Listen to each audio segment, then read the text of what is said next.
So good afternoon, everybody. My name is Mike Drivdahl, D-R-I-V-D-A-H-L. I'm the Public Information Officer for the Fort Worth Fire Department. I want to say thank you. I know 4:30 is not an easy time to get here for you guys, but we wanted to make sure that we were able to give you the most up-to-date information coming from that scene, because that is still an active incident. Everything that you hear today is going to be preliminary numbers. We still have units on scene working, so please make sure to understand that those could change throughout the rest of the day.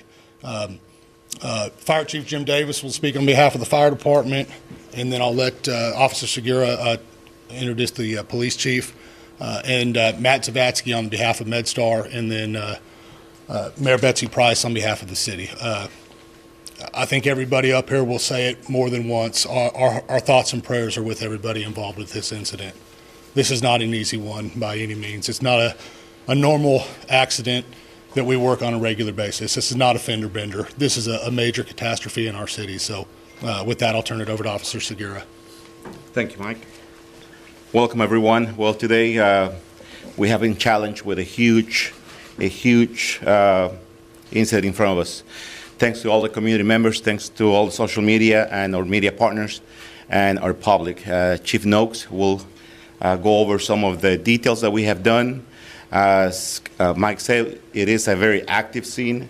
We have officers and family who are still waiting for results. So with no more further ado, we're going to have Chief Noakes go over some of the details that we have done so far.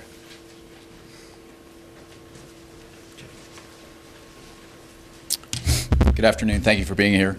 As these guys said, today we have Mayor Betsy Price, City Manager David Cook, Police Chief Neil Noakes, Matt Zavatsky, Chief Strategic Integration Officer at MedStar, and myself, Jim Davis. I'm the Fire Chief here in Fort Worth. This is our hearts are very heavy right now. This is a big impact to our community, and we want to make sure that we speak from the heart to the folks of this community, that we are with them, and our thoughts and prayers are with them and their families as we move through this together as a community. That being said, that just after 6 a.m. this morning, 911 calls started coming into the Fort Worth 911 Communications Center about an auto accident in the southbound express lanes of I-35 at approximately north side. Over the course of the next several hours, 26 Fort Worth Fire Department emergency vehicles, including three heavy rescue companies, multiple special units arrived on the scene, in which they found a multiple vehicle auto accident that was still developing and occurring. The Fort Worth Police Department supported getting the road shut down, and then what ended up occurring was the first arriving companies did a scene size up. They decided that the situation as it was presenting to them was going to require more assistance, and they asked for additional companies. The scene size up also included setting up sectors. This scene is over at least about a half-a-mile area. So there were different sectors set up on the north and on the south end, and companies reported to those specific areas. There were extrication sectors set up, triage, treatment, and transportation sectors. Matt Zavatsky will speak more about the condition of the patients as they were determined to be extricated from their vehicle. They were triaged and then taken for transport and treatment. There were multiple people that were trapped within the confines of their vehicles and requiring the use of hydraulic rescue equipment to successfully extricate them from those environments. At the moment, we know that there are 6 fatalities. There are 36 people who were transported to the hospital, and there are a total of 65 people being treated at area hospitals from injuries related to this event today. We know that there's over 100 vehicles involved. Chief Noakes can speak a little bit more to that. And the Fort Worth Fire Department, after the initial scene stabilization, after all of the victims that were able to be found, all the cars that were able to be searched were searched, and they were marked in such a way to assure that we had gotten a look at all the cars that were possible to be seen. The scene was turned over to the Fort Worth Police Department in order for them to begin conducting their investigation and for this event to move to the next phase, which included the recovery of those victims that were not able to be removed or had expired at the scene. So with that, I'm going to step aside and let Matt Zavadsky talk about the patients. Matt? Thanks, Chief, and everybody. And again, on behalf of the MedStar family, our thoughts and prayers are with all the victims and all of the responders who were part of this and the challenges that they're going to have. As Chief said, there were a total of 36 patients transported from the scene. We had a total of 13 ambulances on scene, plus multiple supervisors, critical care paramedics to assist with that scene stabilization and transport of the patients. Numerous patients were treated and released on the scene. And as the Chief mentioned, through a regional tracking system that has been put in place, we've been able to determine that 65 patients total have sought medical care at hospitals that were part of this incident. So that means that people who may have left the scene, felt fine, adrenaline running through their system when the adrenaline wears off, they then sought medical care. That number is likely to continue to increase as more people tonight, tomorrow. So we'll try and keep track of a final count of the people who sought medical care at hospitals as part of that process. One of the things that we really want to highlight, this is an incident that our agencies train for, but hope and pray never happens. But because of the relationships, because of the hundreds of calls every day that the Fort Worth Police Department, Fort Worth Fire Department, MedStar interact with each other, that mutual relationship, that respect, that ability to work together, and the training that we've done to plan for an incident like this served this community very, very well. This was an unbelievable scene from the perspective of not only the scene safety issues, the multiple casualties that we had. It was dark, it was freezing cold, it was raining and freezing when the rain hit the ground. So there were several first responders who are probably a little sore right now because they actually fell on the scene.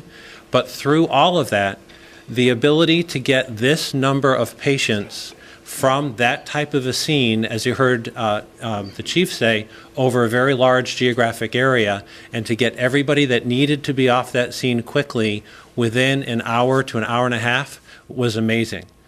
So hats off to everybody who was on that scene, the leadership, the command staff that was there, helping to make sure that everybody was accounted for. You should be very proud of all the people who worked together to mitigate the scene. It worked very, very well. With that, I'm going to turn the floor over, or the podium anyway, to Chief Noakes to talk about the next steps.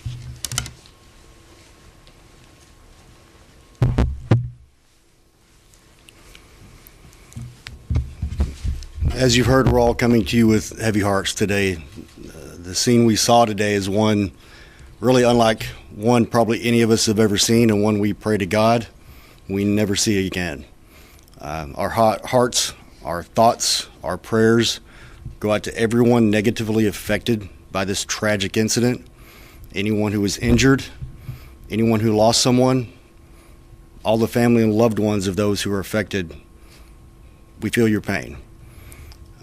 For us, as the police department responding, we, as Chief Davis said, about 6 o'clock in the morning, calls started coming in.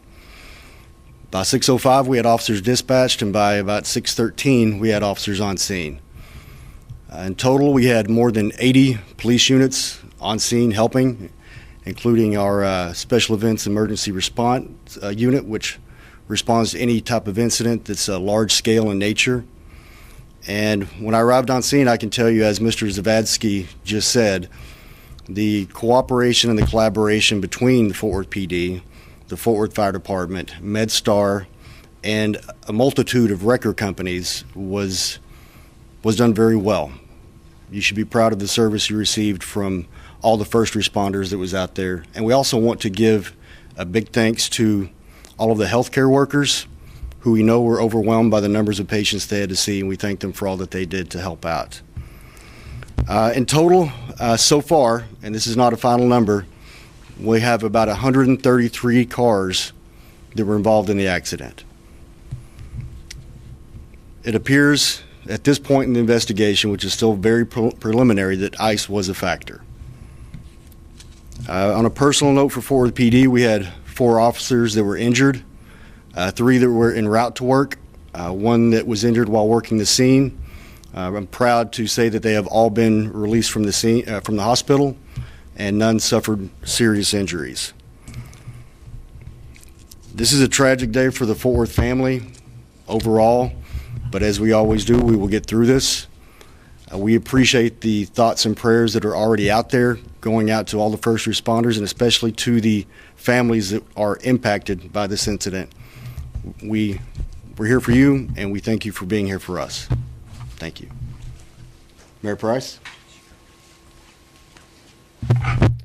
Good afternoon. I just want to reiterate what they've said. This is an incredibly difficult day for the city of Fort Worth, a difficult morning, a difficult day. My heart is broken for this community as we deal with the tragic loss of so many lives and so many injuries in a scene like none of us have ever seen before. So many people have lost loved ones or had them injured, and that pain is just incredible. And this whole community will feel that pain. They need your love and they need your prayers to get through this. It's difficult for our first responders, for our medics, for our firefighters, for everyone who's facing and working this scene. It's equally difficult for them. For the hospital workers who are receiving these injured patients, it's difficult for them. Right now, Fort Worth, people are outpouring of love. I've been getting responses. My phone is blown up saying, what can we do? Can we donate blood? Can we send food? Right now, we would ask you to keep all of those involved in your thoughts and in your prayers. In the days ahead, we will be posting how you can help most and what that might look like. And in the face of heartbreak, just remember everyone involved in this, from the patients, the victims, our first responders, the medical personnel, because it is incredibly hard on them working an accident like this.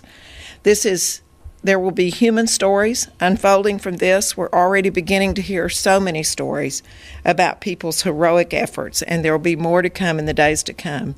But to all of you in Fort Worth and all of you in Tarrant County, say your prayers, and we will find a thing for you to help. There's a cold weekend ahead of us, a terribly cold Monday coming, and I would ask that you be very much aware of your neighbors. Check on your neighbors. If you don't see them out, if you haven't talked with them, check on them and be sure that they're okay, and if you can help them. Let's just think about each other. Let's not think about the blame game, but let's think about those involved and how we can all respond in typical Fort Worth fashion. We are standing strong together, and we will stand strong for this community. Now, Chief and Matt will entertain a few questions, and we'll try to keep them sharp because you have a deadline, and this is an active scene that they all need to get back to. Thank you. Yes, sir. I was curious, was the roadway treated prior to this morning? Do we know anything about that? That is going to be part of the ongoing investigation. It's my understanding that NTE Tech Express has released a statement that should be made available, but we will definitely be getting more information out about that when we have that information as part of our investigation. Were the cameras there, TechStop cameras, anything that caused some of this? Did we ever go back and review it, anything like that? I can't confirm the cameras as far as TechStop, but what I would like to ask, we've already seen on social media there have been some videos that were captured by people who were driving by the incident. If anyone has any video that they think would help with the investigation, please reach out to us. 817-392-4222 is our non-emergency number. We'd like to speak with you and see if there's anything from your videos you might have that would assist in the investigation. Has there also been in the past winter weather conditions out there to that road? Has this been a problem area before in the past? Not to my knowledge, but that is definitely something we can look at as part of the investigation. Does Express normally open their lanes when there's icy conditions like this? Is this common for them to be open during the morning because it's going to be slow? I'm going to have to let you talk with them about that. I don't want to comment on their procedures. I don't really know, to be honest. And there was a little bit the rush to rescue the people in this cold weather and the danger of hypothermia. Any of them suffer? I'm sorry, one more time, please. Can you tell us a little bit about the rush to rescue people because the cold weather and the danger of hypothermia? So that's a great question, and the answer is specifically yes. Anything that happens when it's cold like this, things take a little bit longer. It takes longer for tools and equipment to get to better operating temperature. There are three primary methods that we use in order to remove people that are trapped in cars, and these guys train relentlessly on this type of what we call auto extrication, with the specific purpose of making sure that we do not delay getting people out of the car. So working together with MedStar, we can get that definitive care. The thing about it, your question regarding hypothermia, is any time somebody is trapped in a vehicle for a prolonged period of time in the cold like this, yes, hypothermia is something that we worry about. Yes, hypothermia impacts the care and the outcome of patients frequently. We are aware of those things. We have policies and protocols that we work together with MedStar to assess and to treat those things for. So, yes, we're aware of it. Yes, the cold weather plays into the auto extrication today and the patient care treatment. Everything is slower. Everybody's a little bit colder, and so it does impact it. However, we work around those things, and our folks are very good at it, and they work together, as Matt talked about earlier. And I am extremely proud of the men and women of the Fort Worth Fire Department and how they work together today with the police and with MedStar to make sure that all of the vehicles were searched. Everybody that had the best opportunity at life were afforded that opportunity, and everybody worked together in a heroic manner to try to affect the best outcome for these folks. Do you have any patient this morning with hypothermia? No, I don't know of anybody. That would be something we'd have to follow up with the hospitals. We treat folks that are extended periods of outdoor temperatures like that. There's a lot of things that we can do to assess them, but I don't know of anybody that actually had hypothermia from prolonged extrications today. Do you know who's still in the hospital, though? Yeah, Matt. If you can explain if there's any patients that are still recovering? Yeah, there are patients that are still in the hospital recovering. 3 of the victims of this crash were critical on scene, and they were identified early through the triage process, and they were the first to come off scene once we assessed that they were going to be the most serious, so we got them off. One of the things that we worry about in environments like this is the people who are uninjured but stranded. And thankfully, working together with Fort Worth Fire Department and with the Transportation Authority and others, we were able to bring shelter buses up to that scene so that people who just couldn't leave, they weren't hurt, but we didn't want them to become victims because they're suffering from hypothermia. So, as the chief mentioned, the people that were being treated and extricated, they were treated early on for hypothermia to prevent that from happening. But then we had a whole cadre of people that we needed to shelter on scene because we didn't have immediately a place to bring them. Thankfully, again, working together, we were able to bring that up to make sure we didn't have more victims from hypothermia on the scene. We've got one back here at the back that's been patiently This waiting. may be for Chief Noakes. Can you speak to that stretch of freeway? Would that have been typically checked for ice or the sign of ice with the predictions that we had with that roadway, that stretch of freeway would have been among those checked? Again, I cannot comment on NTE, Texpress, or their policies or the procedures in this type of weather. I'm sure that if you were to reach out, maybe get a better response from them. Do you know how many children been involved today? How many children might have been involved in today's accident? All of the victims that we assessed on scene were adults. One of the things that was fortunate was the time of day of this incident was typically people that were commuting to work.